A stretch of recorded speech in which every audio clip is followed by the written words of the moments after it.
must have snapped inside me, and I just flipped out. I started just went down to the high street and just started punching through all these car windows in this massive rage. And I spoke to the girl and she said all I was saying as I was smashing through the car windows, why'd she do it to me, why'd she do it to me? Darren's earliest memory is of his mother standing over him naked. Anyone who doesn't believe women sexually abuse children should listen to his story. It was all coerced, sort of under the guise of sort of loving tenderness, I mean, like sort of loving massages and things like that, so it never felt like it was forced upon me. I say I almost wished that I was sort of beaten and sort of raped savagely. At least in my head I could say, yeah, that was blocking, that was definitely that, and that was definitely that. Were you made to feel like this was something that you would enjoy, that this was somehow a mother's expression of love? Yeah, so very much so, done under. And there's parts of it I enjoyed, like say, when you sort of, your body reacts to touch and feeling sensation. It's the emotional damage, or it's the emotional side of it is the hardest thing to get over. We know very little about the reasons why women abuse children.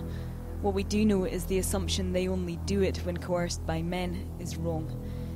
Darren's mother was acting on her own. Vanessa George and Angela Allen were each acting alone. What's emerging is a new criminal profile of a predatory female paedophile. The reality is that there are many female offenders that are sexually victimising children, and it's much more prevalent than people may think. Yeah. Graham Hill leads the Behavioural Analysis Unit at CEOP, the only unit in the world specifically studying child sex offenders. 2 years ago, they began research into women.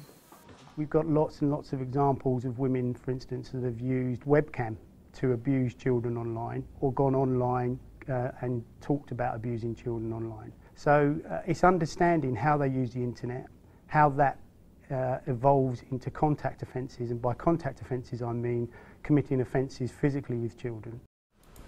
Little girl lover, and look at this picture, right? So here's a little girl lover. And so if you're a child abuser, if you're a woman who's abusing and you think what you're doing is absolutely wrong, and then you go online and you find someplace that tells you it's okay, all your inhibitions go down and children become less safe because you think it's okay because all these people online tell you what you're doing is okay. It really is very sick. These should be taken down. Michelle Elliott has spent 40 years working with more than 800 female sex offenders and their victims.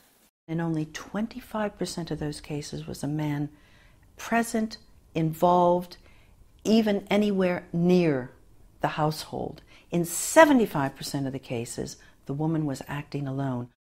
Women do sexually abuse. I know firsthand that women sexually abuse.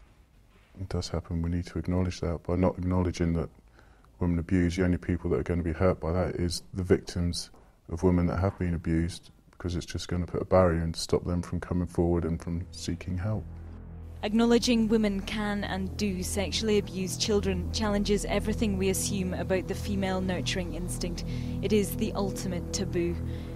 But if there is a legacy of Vanessa George and her crimes, perhaps it is this, that we can no longer deny the existence of the predatory female paedophile. Katie Stallard, Sky News.